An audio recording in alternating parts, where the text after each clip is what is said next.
Ok, muito bem.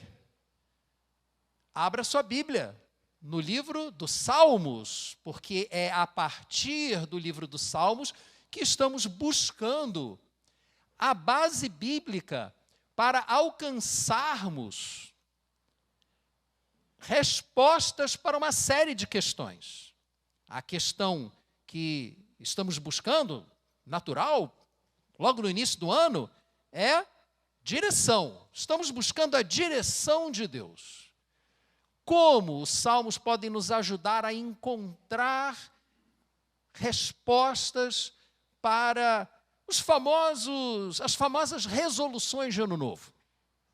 Quem aqui que nunca fez uma lista de resoluções de Ano Novo aqui?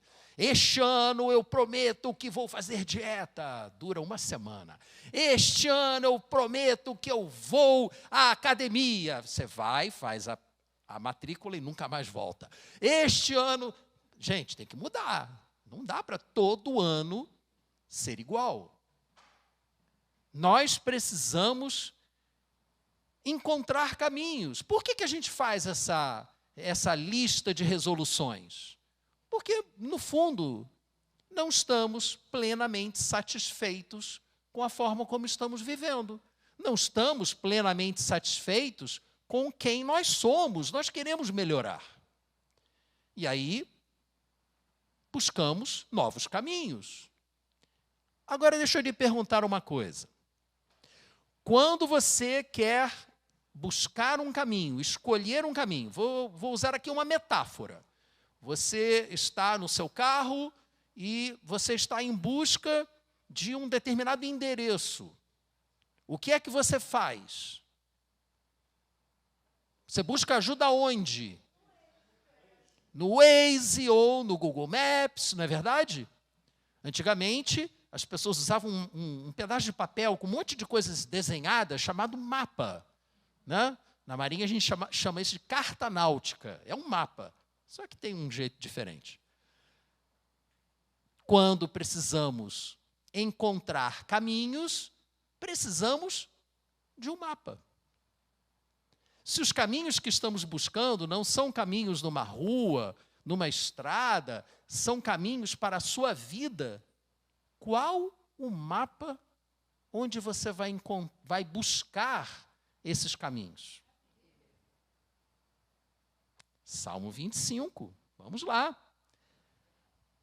A ti, Senhor, elevo a minha alma, em ti confio, ó meu Deus. Não deixes que eu seja humilhado, nem que os meus inimigos triunfem sobre mim. Nenhum dos que esperam em ti ficará decepcionado. Decepcionados ficarão aqueles que, sem motivo, agem traiçoeiramente. Pô, esses 3 versículos aqui são uma excelente oração para fazermos no início do ano. Se você está me acompanhando com a sua Bíblia, vamos ler juntos, então, os 3 primeiros versículos do Salmo 25. A ti, Senhor, elevo a minha alma, em ti confio, ó meu Deus. Não deixes que eu seja humilhado, nem que os meus inimigos triunfem sobre mim. Nenhum dos que esperam em ti ficará decepcionado. Decepcionados ficarão aqueles que, sem motivo, agem traiçoeiramente. Mas o Salmo não acaba aqui, não. Vejam os versículos 4 e 5. Mostra-me, Senhor, os teus caminhos. Ensina-me as tuas veredas. Guia-me com a tua verdade e ensina-me, pois tu és Deus, meu Salvador, e a minha esperança está em ti o tempo todo. Acredita-se que esse salmo tenha sido escrito por Davi. E Davi, o homem com o coração segundo o coração de Deus, ele tinha essa característica. Ele buscava a direção de Deus para a sua vida. Mostra-me os teus caminhos. Se você precisa de um mapa onde buscar novos caminhos para a sua vida, Faça essa oração como fez Davi. Porque Davi ia lá depois e registrava as suas orações, ou algum dos seus seguidores. Mostra-me, Senhor, os teus caminhos. Ensina-me as tuas veredas. Guia-me com a tua verdade.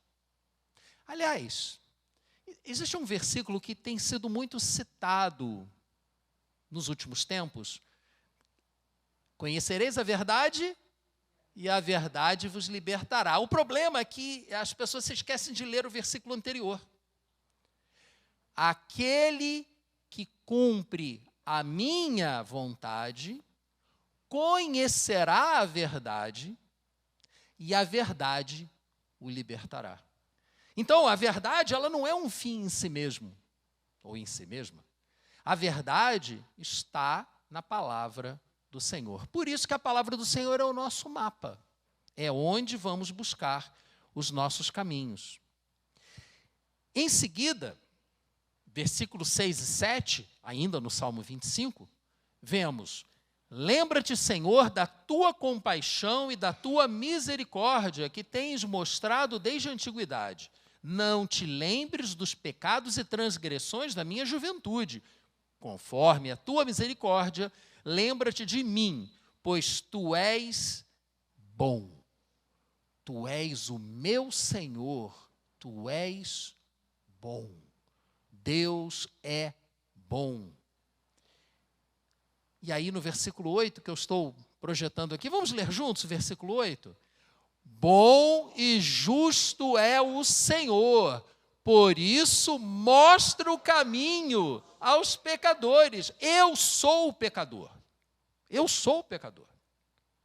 Em momento nenhum passa pela minha cabeça a ilusão de que eu seja perfeito. Não é nenhuma questão de humildade reconhecer isso, é uma questão de racionalidade, de encarar a verdade e reconhecê-la. Várias necessidades e várias questões que precisam ser resolvidas, é que eu me humilho diante do Senhor e peço exatamente isso para Ele. Eu sou pecador, eu não mereço, mas o Senhor é bom. E é no Senhor que eu vou encontrar as respostas de que tanto preciso. Senhor, tem misericórdia de mim, que sou pecador. Aliás, Jesus contou uma parábola nesse sentido. 2 homens foram ao templo orar. Um deles, um fariseu, homem religioso, muito seguro de si, olhava para o Senhor e dizia: Senhor, veja como eu sou bom, eu jejuo, eu oro, eu dou meu dízimo, eu faço tudo direitinho, eu sou ótimo, eu sou o máximo. Enquanto o outro, isso Jesus, não com essas palavras, né? Eu estou contextualizando. O outro era um cobrador de impostos. Hoje em dia não é mais assim, mas naquele tempo, cobrador de impostos roubava e muito, roubava muito. E aí, esse cobrador de impostos, que, aliás, era detestado pelos seus irmãos judeus, por ser um agente do inimigo, do ocupante, e ainda, além de cobrar impostos, né? Esse homem, um cobrador de impostos, batia no peito escondido, lá no fundinho da igreja, no caso da sinagoga, do templo, batia no peito: Senhor, tem misericórdia de mim, pois eu sou pecador.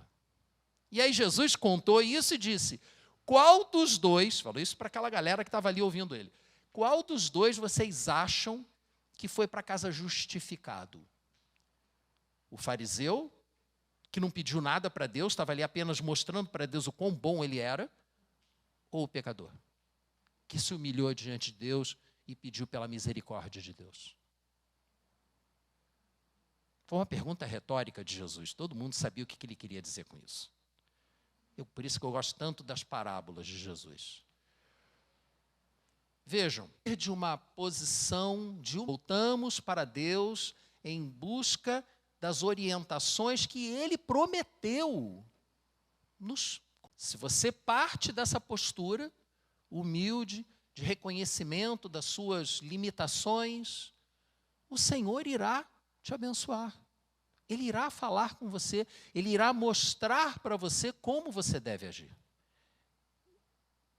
O salmista, Davi, provavelmente, acreditava nisso.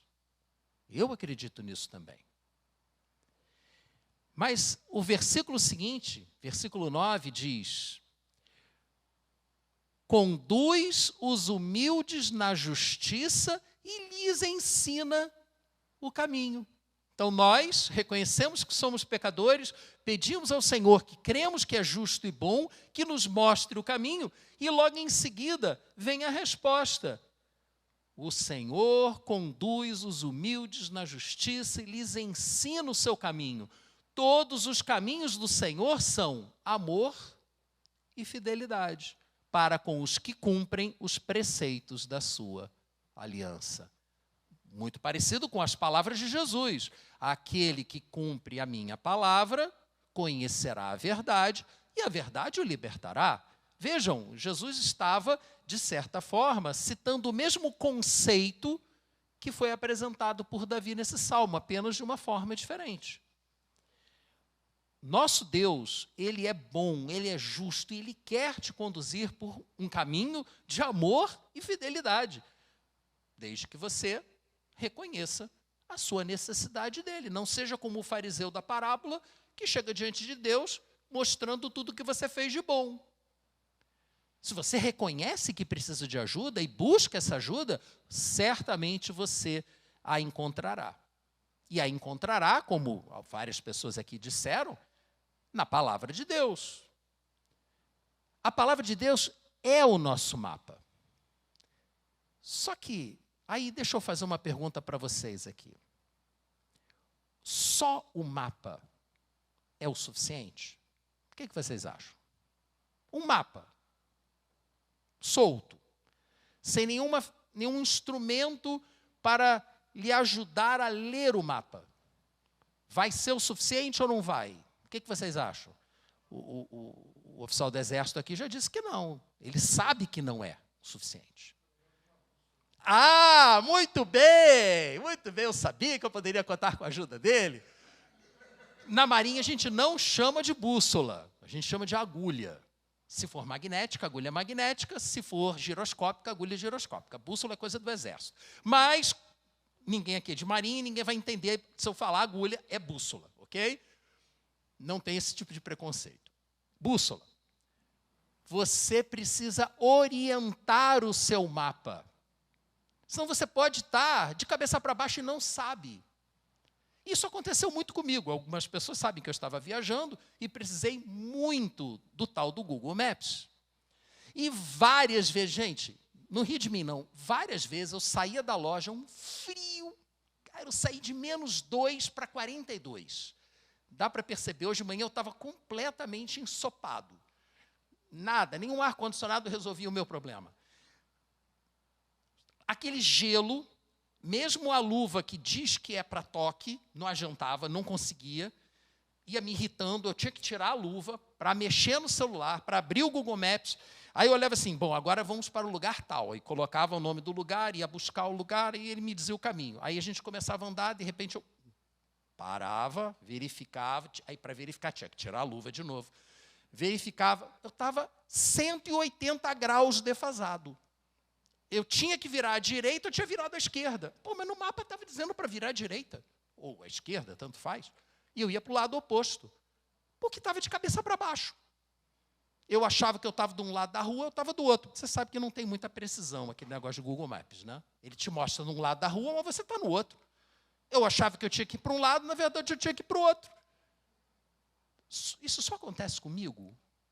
Não, né? Ah, ufa. Minha filha até zoou de mim e falou, pô, pai, você não está vendo que tem um halozinho aqui que mostra para o lado que você está indo? Eu falei assim, só se for no teu, porque no meu não tem. E realmente, ela pegou meu celular, olhou, o pessoal aqui depois da celebração da manhã pegou meu celular e viu que não tem.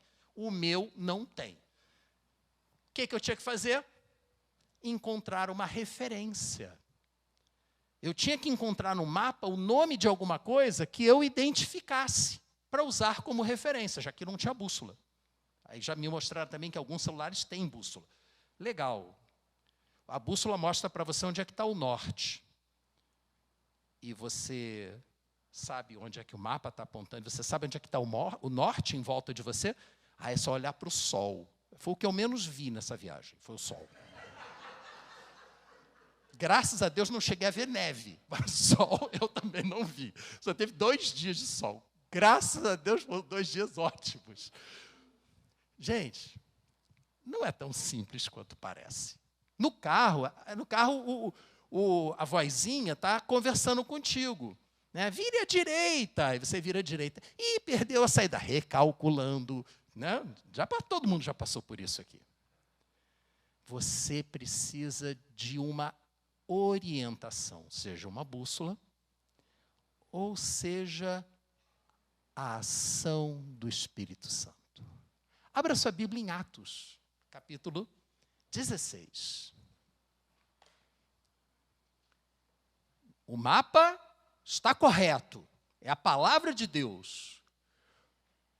Paulo e seus companheiros estavam cumprindo a ordem do Senhor Jesus, dada minutos antes dele ascender aos céus, a chamada grande comissão, ide por todo mundo e pregai o evangelho a todos. E eles estavam fazendo isso. Eles saíram da cidade deles, lá na Síria, na atual Síria, e foram para o norte, pregando a palavra de Deus ao longo do caminho, e de repente, versículo 6, Paulo e seus companheiros viajaram pela região da Frígia e da Galácia, tendo sido impedidos pelo Espírito Santo de pregar a palavra na província da Ásia. Quando chegaram à fronteira da Mísia, tentaram entrar na Bitínia, mas o Espírito Santo, o Espírito de Jesus, os impediu. Então contornaram a Mísia e desceram a Troade. Desceram aqui não é literal, tá? Porque eles estavam numa região montanhosa e desceram até a região litorânea, onde ficava essa cidade chamada Troade, que era a Troia, a mesma Troia que foi mudando de nome ao longo do tempo. Eu não sei qual é o nome que ela tem hoje. Deveria ter visto isso antes. Troade. Vejam, Paulo e seus companheiros estavam cumprindo a palavra de Deus. Eles estavam em viagem para disseminar o evangelho. E planejaram seguir para um determinado lugar, a assim chamada província da Ásia. Não é a Ásia toda de hoje em dia, não, tá? É um pedacinho do que hoje é chamado Turquia. Pedacinho. Então, eles queriam ir para lá, para aquele lugar. O Espírito não deixou. Mas eles estavam fazendo alguma coisa errada? Não. Eles não estavam cumprindo a vontade de Deus? Sim. Então, por que o Espírito os bloqueou? Porque o Espírito de Deus tinha outros planos. E aí eles tentaram ir para um lado, não conseguiram. Eu já apresentei essa questão em outro momento, inclusive eu botei mapinha. Né? Onde é que ficava a província da Ásia, onde é que ficava a Bitínia, onde é que ficava a Troade. A província da Ásia é para a esquerda. O Espírito não deixou. Aí depois tentaram ir para a Bitínia, para a direita, litoral sul do Mar Negro. Não deixou. Não dá para ir para a esquerda, não dá para ir para a direita, para onde que eles foram? Para frente. Desceram da montanha e chegaram em Troade. Versículo 9.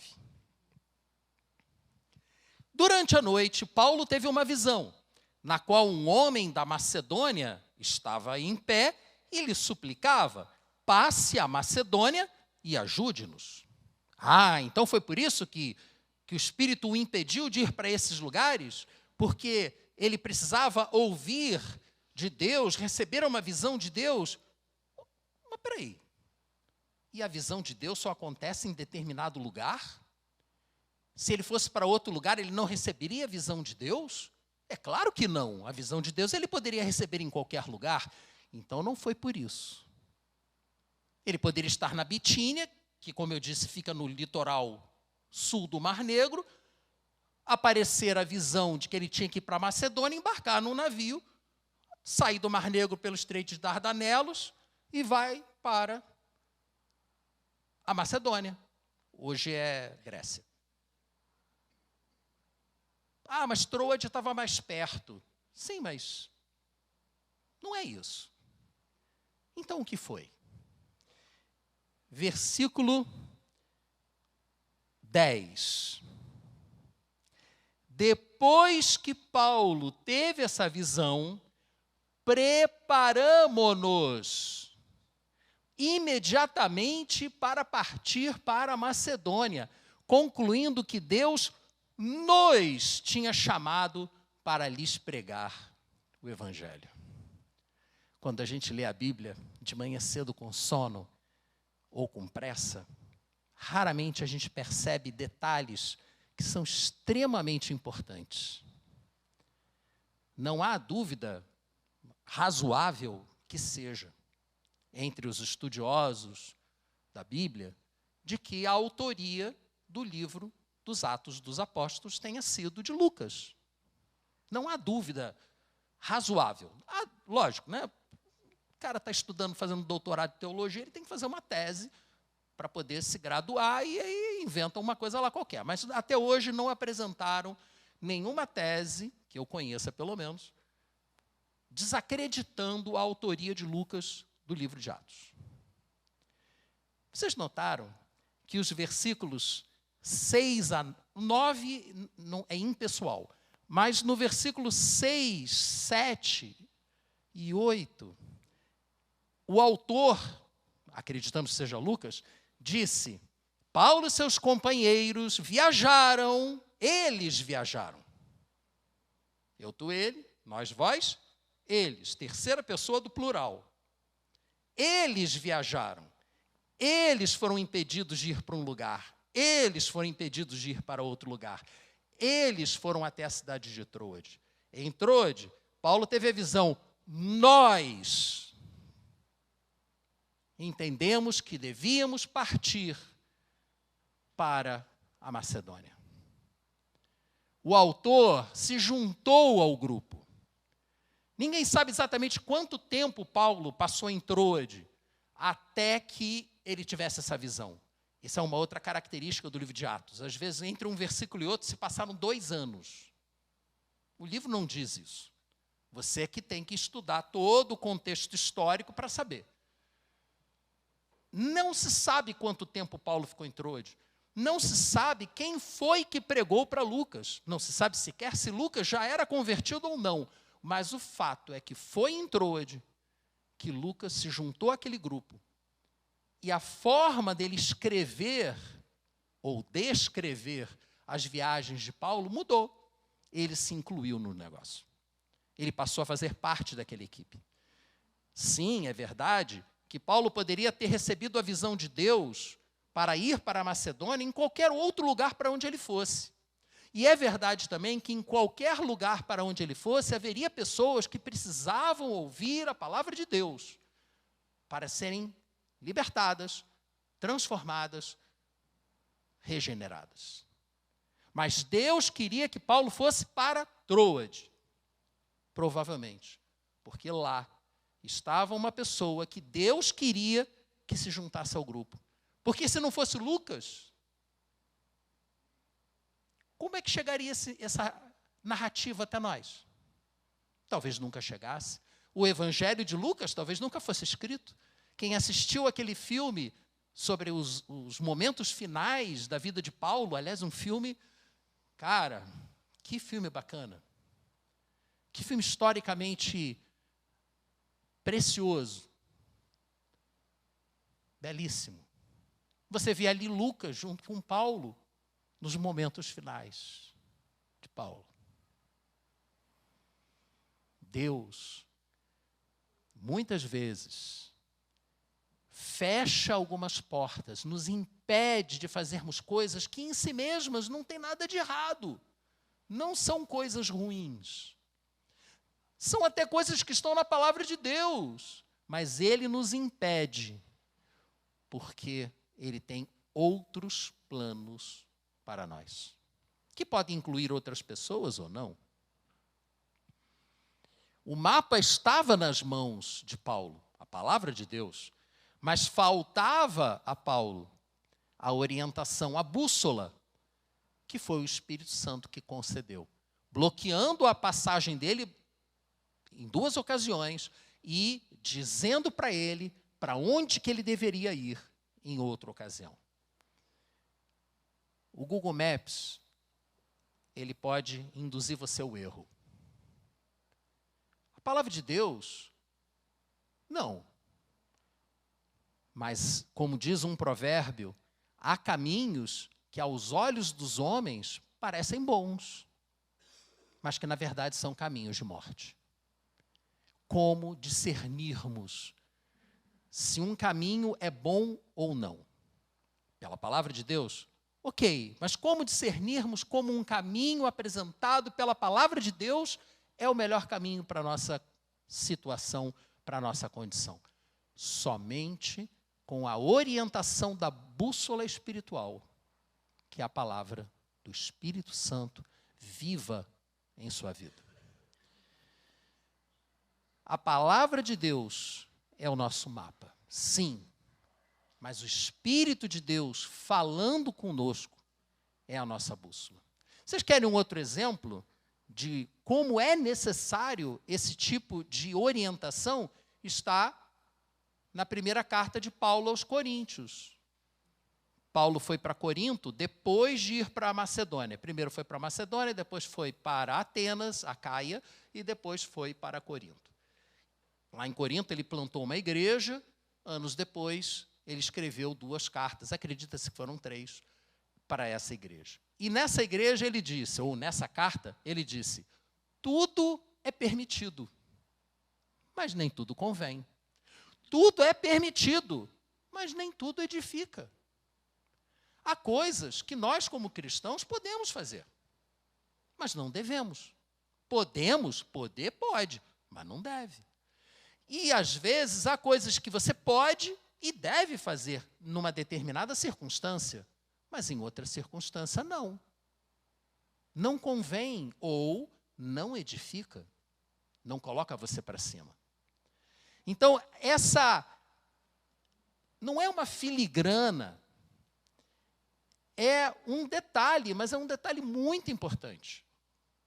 A palavra de Deus traz várias sugestões, várias orientações, caminhos para seguirmos, mas nem todos são o melhor caminho. Você precisa da orientação de Deus para escolher, dentre os caminhos que a palavra de Deus te apresenta, qual é o melhor. E aí eu lhe pergunto, como você tem buscado a direção, a orientação de Deus para a sua vida? Vejam que eu estou dando um voto de confiança em você. Eu não estou lhe perguntando se. Eu estou lhe perguntando como. Como você tem ido a Deus para pedir a direção dele nas suas escolhas, nas suas resoluções de ano novo. Eu disse, no início dessa mensagem, que a experiência do jejum, e é óbvio que não é um jejum de dia inteiro, eu não aguentaria, eu escolhi e vi que seria possível para mim, com a ajuda de Deus, um jejum de 12 horas, da meia-noite ao meio-dia. E o período pela manhã que eu usaria para tomar café da manhã era um período de devoção, de leitura da Bíblia, de oração. O jejum precisa ser direcionado, não é fazer por fazer. Fazer para ticar evento, para cumprir tabela. Não. Ele tem que ter significado. Hoje de manhã, por exemplo, eu estava lendo o livro de Esdras. Esdras, um sacerdote que caiu nas graças do rei da Pérsia, Artaxerxes, ou Assuero. E o rei da Pérsia virou para ele, ô sacerdote, pode voltar lá para Jerusalém, o que você precisa? Ouro, toma.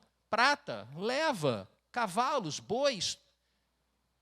Deus tocou no coração daquele rei e entregou um volume imenso de recursos na mão daquele sacerdote, para que ele voltasse com aqueles recursos e mais um grupo de pessoas para Jerusalém, outros grupos já tinham seguido antes dele, para terminar a construção do templo e começar a construção dos muros da cidade que tinha sido destruída. Olha só que coisa interessante. Ageu ficou com vergonha de pedir para o rei uma escolta.